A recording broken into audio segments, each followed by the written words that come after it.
All right, well, flu season is hitting Southern California hard, and it has been a crazy time for emergency rooms and urgent care centers.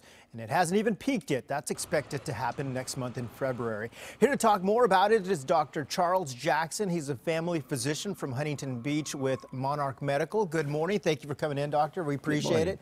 First of all, so many questions. We want to talk about first why the flu symptoms hit so quickly, it seems. Well, H3N2 is a relatively new virus. It was originally recognized in 2011 in pigs, of all things. It subsequently mutated and has developed the ability to infect humans. So we have a whole new illness as a result of this new virus. Okay, great. Real quick, is it too late to get the flu shot? Absolutely not. Okay.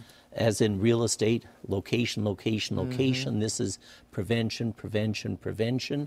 We are not even really halfway through the flu season, and we normally peak in February, March, and it goes on till April. So please, everyone, access and go for your flu vaccine. Right. So easy to do. What are some of the symptoms that we should be watching for? The typical symptoms of influenza, and especially if you've had it before, you'll remember it as a striking, sudden illness. The sudden onset of a fever, more than 101, headaches, profound muscle aching, weakness. Okay. And what can we do to protect ourselves? I mean, everybody around us seems to be coughing and sneezing. Well, one of the things that many people don't use and which are easily available is go to your pharmacy, get a mask. That in studies has shown a reduction of 70 to 80% transmission rates.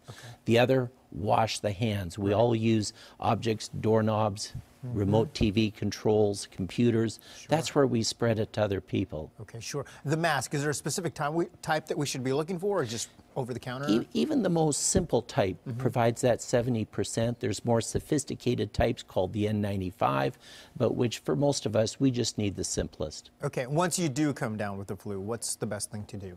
Well, especially if you're in the high-risk population, pregnant women, children under the age of 6, elderly who have comorbid diseases such as diabetes, COPD, or otherwise have a history of other chronic disorder, they should seek urgent evaluation. Now, not to go to the emergency room, that's where we're going to back up people who have needed services. They need to instead call their primary care physician, go to an urgent care, use telemedicine if it's available, because in the first 48 hours you can strongly benefit if you are felt needing of the Tamiflu. That was my next question. Yeah, I mean, going to the doctor in primary care. We have heard a lot, sadly, of people dying. What really causes that fatal blow, really, when people are passing? Well, the short answer is we really don't know this year, but it's certainly postulated that this relatively new virus results in younger people who haven't had as much exposure to it in an overly robust immune response. That inflammation results in the development of fluid in the lungs, which ultimately is what is diagnosed as pneumonia, and unfortunately for many, the progression to even more serious. Okay, doctor, thank you for coming in, because it's something a lot of people are talking about. Dr. Jackson, thanks for coming in, and we appreciate your time, and we will be right back. Thank you.